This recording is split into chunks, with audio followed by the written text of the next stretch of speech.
Okay, this is the video lesson for discussion 3.4, and this is going to cover reactions of alkanes, alkenes, and alcohols. There are many, many more reactions that we're going to cover as we move through the year in Unit 10, but we're sort of dipping our toe into the vast pool that is organic reactions in this discussion. Okay, so first I want to talk about alkane reactivity. Now, alkanes have really low reactivity. That's sort of counterintuitive because we know that we burn alkanes all the time as fuel, but burning is basically the only thing they really do. Not the only thing. It's one of very few things they do. So they have low reactivity, and that's because alkanes have only nonpolar single bonds. These can't be eliminated. Because they're nonpolar covalent, they're really hard to break. So I am going to show you two reactions of alkanes. The first is combustion. Now you should remember this from IB Chem 1. We talked about complete combustion. So this is the complete combustion of octane. Note that this isn't balanced, but of course you would want to balance it if you provided that equation on a test, for example.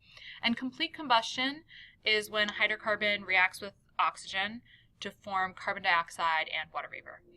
Now, incomplete combustion can occur if there's insufficient oxygen present. And so instead of making carbon dioxide, we would make carbon monoxide. We could also make just carbon as another product. We won't make hydrogen gas as a product of incomplete combustion because hydrogen gas itself is extremely combustible. So we're still going to make water vapor, but we could make either carbon monoxide or just carbon. Now there's one other reaction of alkanes you need to know, and that is their free radical halogenation. So alkanes can react with halogens such as chlorine and bromine in the presence of UV light. And the net result of this reaction is that you will substitute one hydrogen atom with one halogen. So this occurs through several steps. The first step is initiation. So in the presence of UV light, a chlorine molecule can break into two chlorine radicals. Okay, now you notice that they have a little dot next to them. You've never seen that before in chemistry, to my knowledge. We've never taught you that before. So in a free radical, there's an unpaired electron. Now remember, anytime we talked about chlorine as an element, we talked about Cl2, right? And that's because chlorine atoms on their own have an unpaired electron, so they're very, very reactive. Okay, so when chlorine breaks apart, that's called homolytic fission because each of the atoms gets one electron from the bond. Okay, so in the initiation step, we have homolytic fission of the Cl2 molecule, chlorine molecule, to make two chlorine radicals. Those are incredibly reactive with that unpaired electron. So when they encounter a molecule such as methane, they're going to basically strip away a hydrogen from the methane to form HCl, and then through that process, they generate a methyl radical. So now the carbon has an unpaired electron. Because again, when the chlorine stripped away the hydrogen, that was homolytic fission. So both the hydrogen and the carbon got one of the electrons. Okay, so obviously that methyl radical is going to go on to react with something else.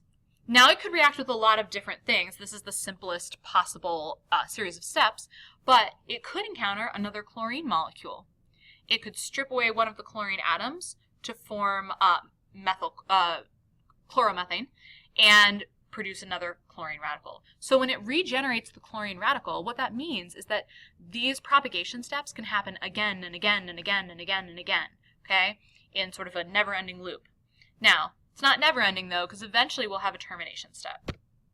So when two radicals meet together, that's the end of the process. Now, it could be two chlorine radicals, like I've shown here. It could be a chlorine radical and a methyl radical, which would make chloromethane, or it could be two methyl radicals coming together, and that would make ethane. Okay, any of those are possible termination steps. So the overall reaction, if I were to put all the reactants together and all the products together and cross out like things on both sides, we would get methane plus chlorine yields chloromethane plus hydrochloric acid. Okay, you could also do this with bromine, and you should be able to provide all of these steps. Now, alkenes do a lot more than alkanes do. So the main class of reactions we're going to talk about with alkenes are called addition reactions. So all these reactions you're going to see coming up that relate to alkenes are addition reactions. Now, alkenes are more reactive than alkanes because the double bond is very reactive. That pi bond, and we're going to talk about sigma and pi bonds in Unit 4, but that pi bond can be easily eliminated. It's not as strong as the sigma bond. So let's look at what that means. So let's say we take ethane and we react it with HBr. When we do that, the double bond is going to be eliminated, and then each carbon will be able to make one additional bond. So from HBr, the hydrogen will go onto one carbon and the bromine will go onto another carbon. Okay, so that's called addition across the double bond. Now, you might be wondering where we put the hydrogen and where we put the bromine in doesn't matter. No matter where we put the bromine and the hydrogen, that's still going to be one bromoethane, right? Because if we put the bromine on the other carbon, we would just number from the right side instead of the left. Okay? Now, there are rules in asymmetrical alkenes about which side of the double bond would get the hydrogen and which would get the bromine. But at this time, we're only going to deal with symmetrical alkenes. So we'll save that for later. Okay, so let's look at some more examples. So we can have alkenes reacting with halogens. Some names for that would be chlorination or bromination. And this can be really useful in telling the difference between alkanes and alkenes. So if I had, let's say I had two beakers, one contained an alkane and one contained an alkene. If I added bromine to both of those beakers, I wouldn't expect to see any reaction with the alkane. Whereas with the alkene, the reddish-brown color of the bromine would disappear as the bromine reacted with the alkene. Okay, so I chose a different alkene this time just to change it up a little bit. Usually we use ethene just because it's so simple, but this is but-2-ene. So when but-2-ene reacts with a halogen, in this case chlorine, it's added across the double bond, and both carbons 2 and 3 each get a chlorine atom. So this is 2,3-dichlorobutane. With water, when it's added across the double bond, one of the carbons will get a hydrogen and the other will get a hydroxyl group. And remember, it does not matter which way I drew this, because either way, this is just going to be ethanol. Okay? You could say ethane 1-ol, but you really don't need to, because by default, if that's the only functional group, it has to be on the first carbon. And with hydrogen, we can add hydrogen across the double bond. That's called hydrogenation. When we do that, we actually need a catalyst for this process. So a nickel catalyst is possible. I believe that you can also use a palladium catalyst for this process. And this turns ethene into ethane. So we can take an unsaturated hydrocarbon and saturate it. And you've probably heard the term like hydrogenated oils. This is what they're doing, adding hydrogen across a double bond or a triple bond. Okay, now we can also have polymerization of alkenes through addition reactions.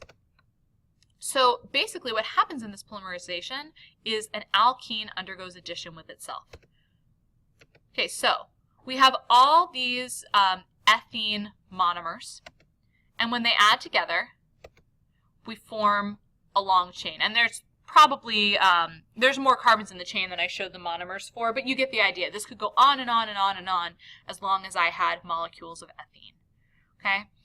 Because when the double bond is eliminated, each carbon can make one more bond on each side, if that makes sense. So this can go on and on and on and on. And the repeating unit over and over again is CH2, CH2, CH2, CH2. Now this is actually really important industry-wise, because the polymer that you see is polyethylene, also known as polythene. That's basically plastic sheets. Okay. We also use alkenes as monomers to make things like PVC and PTFE, which is also known as Teflon. So this is a really important industrial reaction that creates a lot of materials that we use regularly. Okay, so let's look at this question really quickly. See if you can figure out which beaker is which one contains octane, which contains octene, and then we'll discuss the results. Okay. So alkanes don't react, so the red-brown color of bromine is going to remain in that beaker. And alkenes will react, so the red-brown color will turn clear, and that will identify the alkene. So the second beaker would be the one that has octene. The first beaker would have octane. All right, now, we're going to talk, our last reaction will be about the reactions of alcohols. So before we can identify what kind of reaction an alcohol will undergo, we have to determine if it's primary, secondary, or tertiary. This isn't something we've talked about before, so we're going to start there. Now, here's how we determine this. We look at the carbon that's attached to the hydroxyl group. Okay, so once I find that carbon, I have to ask myself, how many other carbons is that carbon attached to? and there's the bell. If that carbon is attached to one other carbon, it's primary. If that carbon is attached to two other carbons, then it's secondary. And if that carbon is attached to three other carbons, it's tertiary. We can also identify halogenoalkanes this way. We can classify them as primary, secondary, or tertiary through the same process. Okay, so take a minute and see if you can classify each of these alcohols as primary, secondary, or tertiary given the previous rules. Okay, so the first alcohol, when I look at the carbon that's attached to the hydroxyl group, that carbon is only attached to one other carbon. So that means that's a primary alcohol. In the second example, the carbon that's attached to the hydroxyl group is attached to two other carbons itself. So it's secondary. And in the final example, the carbon with the hydroxyl group is attached to three carbons, making it tertiary.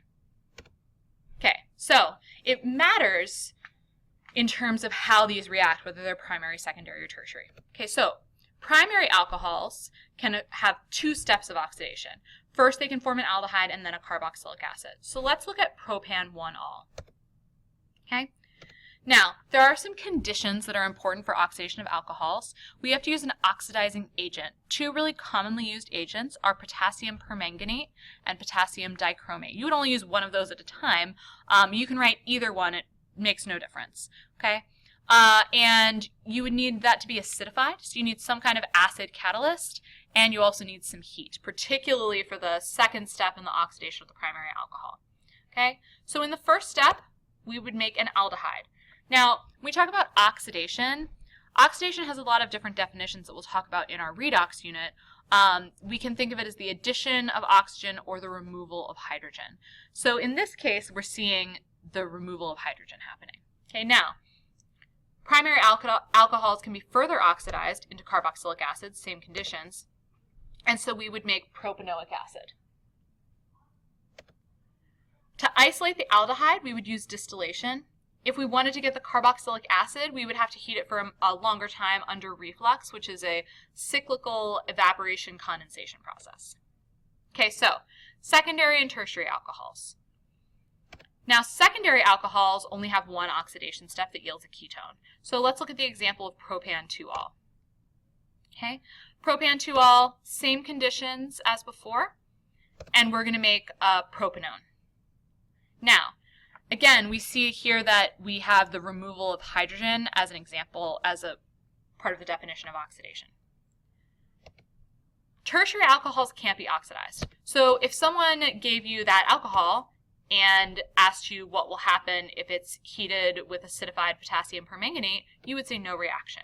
And that's because the carbon already has 3 bonds to methyl groups, and it's not easy for them to break those bonds, so nothing's going to happen. It's just going to stay as an alcohol. So in a lab, which we'll do in class, you can tell the difference between a primary, secondary, and tertiary alcohol based on whether or not it oxidizes, and if so, how rapidly.